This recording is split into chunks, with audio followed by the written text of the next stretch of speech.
pakelta tautinė atgimimo banga leidžia tai padaryti. Šeimininkais mes turime tapti patys, o ne būti tampomomis lėlėmis.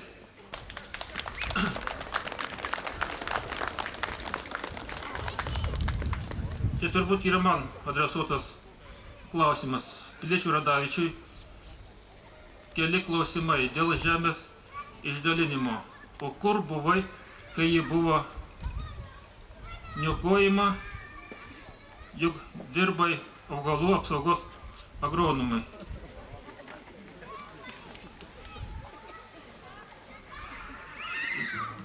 Kiek nesuskaitau labai neaiškiai parašyta. Buvau Lietuvoje. Nebuvau išvežtas, kaip žinote. Mano tada dar turbūt metai neleidžia. O ką čia turiu omeny, kad buvau niokojami, dirbai augalų apsaugos agronomu. Neparašyta, kuriam ūkyje aš tada dirbau ir kuriais metais. Augalų apsaugos agronomu aš nedirbau. Dirbau aš agronomu kitoje srityje. Kokie turite, čia kokiam ūkį, nežinau, aš dirbau daugumai Piliakalnio ūkyje 13 metų, o Pajūrio ūkyje esu buvęs tik tai 1 metus brigadininkų Datkiškių kaime. Toliau dirbau Kiaukuose, nesuprantu, apie kokį čia ūkį nori, tas klausimus norima iš manęs paklausyti. Ar turi teisę kalbėti Radavičius, kad žmonės sako, kad jis pjaustė kryžius ir dabar dalėsi nekaltų avinėlių? Prašau atsakyti.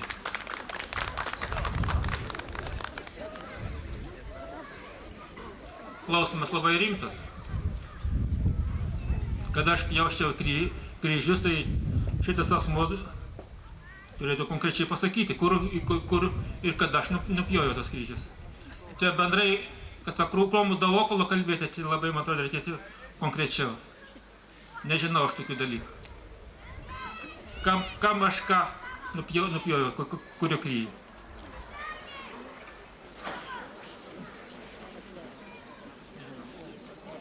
Jeigu nebūtų daugiau klausimų, tai viskas turbūt.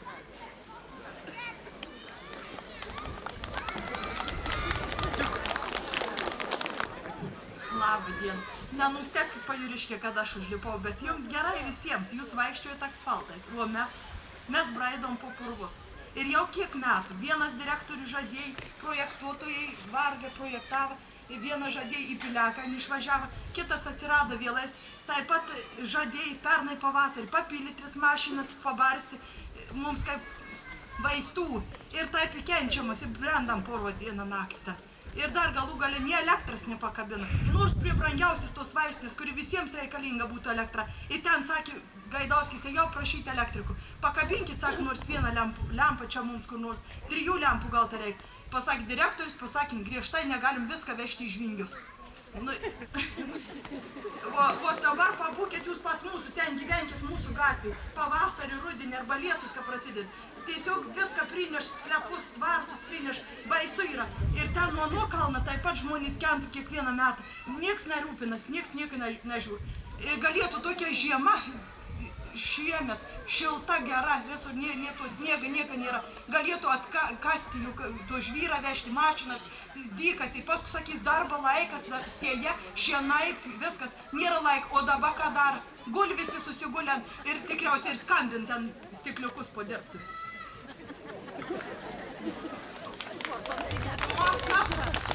Mes labai esam, būtumėm labai patenkinti, koks viršininkas pas mūsų būtų pasistatęs savo brangiausią namą ir būtų tada nutiesis ir asfaltus ir viską. Dabar prašau, mūsų laikraštį rašė, čia dabar neprisimenu kokiam, prieš naujus metus, po naujų metų, kad nuplaukė kreditai.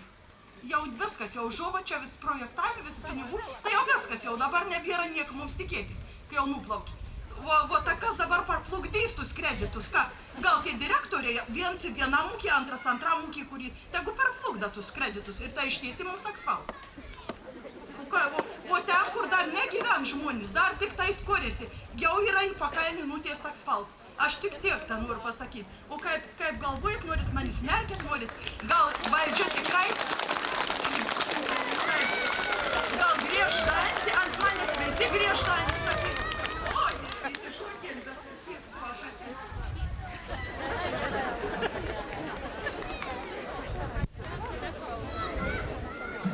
Tikintieji, galbūt ir tikintieji, bet pas mane yra tokia nuomonė, kad galbūt tikintieji, kurie netiki, klausė. Tai čia mano nuomonė. Prašome paaiškinti, kodėl jūs nepasilikote savame krašte, o apsigyvenote pajūryje. Pasirašė tikintieji. Gerai. Dabar paaiškinu. Galbūt pirmiausia reikia paaiškinti, kodėl aš buvau išvarytas iš savo krašto, kodėl aš ten negyvenau. Kai priminėjau 48 metais, ištrėmė mano motina, brolius ir seseris. O aš, kadangi šeima buvo gausi, neturtingai gyvename, dirbau kitame valsčiuje ir mano laimiai ar nelaimiai likau neištremtas. Kaip jau minėjau, NKVD įrėmė į veidą durtuvą, man pastatė sąlygą, pasakyk, kur broliai ir busi laisvas, duosim tau gyvenimą. Šitą aš nepadariau. Kadangi šitą nepadariau, siūlė, kada buvau areštuotas, siūlė tą patį. Parašyk pareiškimą, kad buvai banditas ir važiuok namo. Kada sugrįžau į savo kraštą, kodėl sugrįžau čia? Čia sugrįžau todėl, kad čia gyvena mano žmona. Ir čia mane, kada paleido, galbūt reikia paaiškinti, kodėl iš čia išvažiavau. Iš čia mane išvarė. Išvarė todėl, sakau tiesiai ir šviesiai, man pastatė tokią sąlygą, irgi durtuvą įrėmė veidą, išduok savo brolius. Eina katalikų bažnyčios kronika ir kiti dalykai, padėk mums. Kadangi kategoriškai atsisakiau, būdamas auka tapti budeliu, buvau iš čia išvarytas. Ar aš galėsiu viską taip pasakyti, širdies nes labai sušalęs, tai pabandysiu, reiškia, ką aš galvoju rytą pasakyti, tą paskaityti. Jeigu ąžuolui nukirsi šaknis, tai medis nudžius. Jeigu tauta nežinos tavo istorijos, jinai išsigims. Būtų keista, jei nebūtų liūdna, kad iš viso mokiausi 15 metų, o per tą laiką nei vidurinėje mokykloje, nei aukštojoje niekas nepasakė, kas per dieną yra vasario 16, kokia graži trispalvė Lietuvos vėliava, koks yra senasis Lietuvos herbas. Nežinojau, kaip Lietuva buvo įjungta į TSRS sudėtį. Nežinojau teisybės apie pokario meto įvykius. Pasirodo, ir mūsų istorija buvo didžiausia valstybinė paslaptis. Juk atgaivinęs šaknis žmogus pradės mąstyti. Jeigu žmogui iškils klausimas, iš kur mes atėjome. Susirinkot, bet matyt, kad jau sušalot. Aš čia turiu keletą tokių minčių ir noriu pasakyti, kad pajūris gyveno, gyvens ir ateityje tikrai, kad bus tikras pajūris. Pajūris yra gražus, kitaip negali būti. Štai dabartiniu metu yra apšviesta mūsų aikštė, apšviesta šičia bažnyčia. Ir jeigu jūs naktį pasižiūrėtumėt, kaip šita bažnyčia atrodo, kaip archikatedra. Tikrai, kad taip atrodo. Šiandien po mišių, tai jūs visi išėjot, čia maloniai susirinkot. Tai aš skaitau, kad čia susibūrimas didelis yra. Tikrai, kad didelis susibūrimas. Aš kaip pajūrio proftechninės mokyklos dėstytojas, tai skaitau, kad jaunimo auklėti yra sunki kančia. Kodėl sunki kančia? Todėl, kad skaitos jaunas žmogus, jeigu jam buvo 50 ir daugiau metų, ar meluojama, ar įtikinama, kad taip yra vienaip, o darom kitaip, tai skaitos, kad tai yra sunku, tikrai, kad sunku. Pavyzdžiui, šiai dienai Lietuvoje mes turim užregistruotų apie 60 000 alkoholikų. O tiek jų neregistruotų, tai skaitykim, kad tai yra sunku.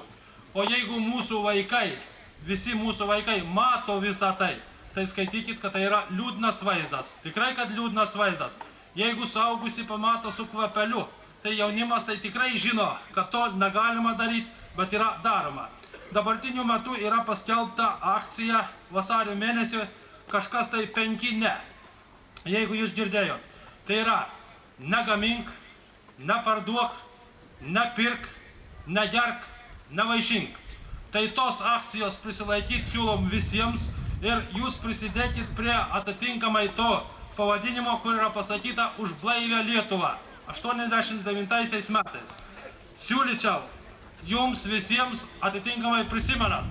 Čia netoli pakalnėje buvo Tavadariaus namas, kur kampai yra apipuvę. Kodėl jie apipuvę, jums turbūt aišku. Kodėl tenai yra visa tai daroma, turbūt irgi visakas aišku. Kadangi jūs visi čia esantis tikri liudininkai, kurie esat ne vieną atlyginimą padėję va čia. Vietoj to, kad šventom dienom užeitumėt pasimelstumėt į bažnyčią, tai nueidavo tenai. Kiek moteris išlėjo ašarų, kiek negavo atitinkamai pinigų. Tai atitinkamai skaitykim tokį atveją, kad moksleiviai tai visą mato. Buvo Pajūrio tarybinis ūkis technikumas. Čia kiek mes turėdavom vargo, ateidavo moksleiviai, ateidavo darbuotojai. Vienas kitam su plytą paleisdavo, buvo visokių variantų. Tai ir dabartiniu metu noriu priminti jums, kad šitą įstaigą pasinaikino, atėję kai kurie piliečiai apraudojo, apgailėjo ir sako, nebebus mūsų bufeto, nes iškaba nukrito. Labai gerai.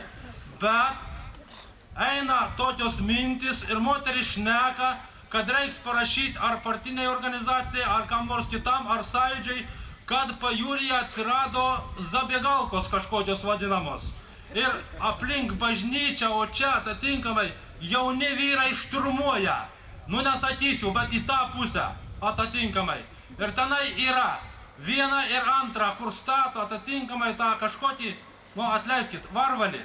Ir to varvalių išgėrę ant rytojaus į arbatą nereikia cukraus dėti, nes iš akių ašarus byra ir cukrus tenai byra, arbata saldi yra. Tai skaitykim, kad ši problema yra labai didelė, tikrai kad didelė. Reik manyti ir kad skaitos vietoj to atsiranda dar pas mus ir vairių psichų, atitinkamai tokių vadinamų ligonių. Lietuvos Respublikoje jų užregistruota yra apie 90 000. Iš kur negali būti psichinių ligonių, jeigu skaitoma, mes lakam kažkokį šamarlachą, o tai yra visai nesveika. Turėkit omeny, padidintos vaistų dozės tai yra negeros. O jeigu mes sakykim, kad mūsų vaikai,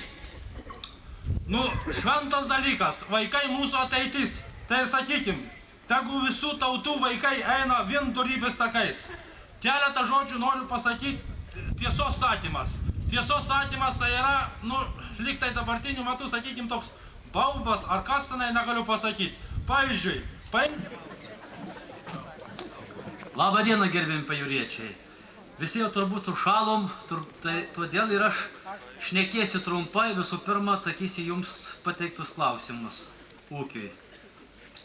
Čia buvo klausimas, kas liečia dėl pirmojo sekretoriaus Jagmino rinkimų. Kad reiškia, ne visi dalyvavo rinkiminiai kompanijoje, ir kad tik tai vienoje vietoje buvo iškelta jo kandidatūra. Visų pirma, noriu priminti, kad mes neturim kultūros namų ir neturim mes tam atitinkamas vietas surinkti iš karto visus žmonės. Todėl mes šią kampaniją organizavome, reiškia, padaliniuose, tiek dirbtuvėse, žvingiuose, fermuose. Ir buvo, reiškia, dvi kandidatūras, Jagmino ir CK sekretoriaus Šepečio. Aš asmeniškai pats prieš Šepečio kandidatūrą pasisakiau. Ir mūsų žmonės vieningai iškėlė Jagmino kandidatūrą. Čia ne mūsų iniciatyva, bet žmonės tikrai, mūsų dirbantieji supranta gerai, žino, kad Rauks Jagminas labai daug padėjo Šilalės rajonui, įnešė didelį indėlį ir mūsų žmonės vieningai jį iškėlė kandidatus į aukščiausią tarybą deputatus.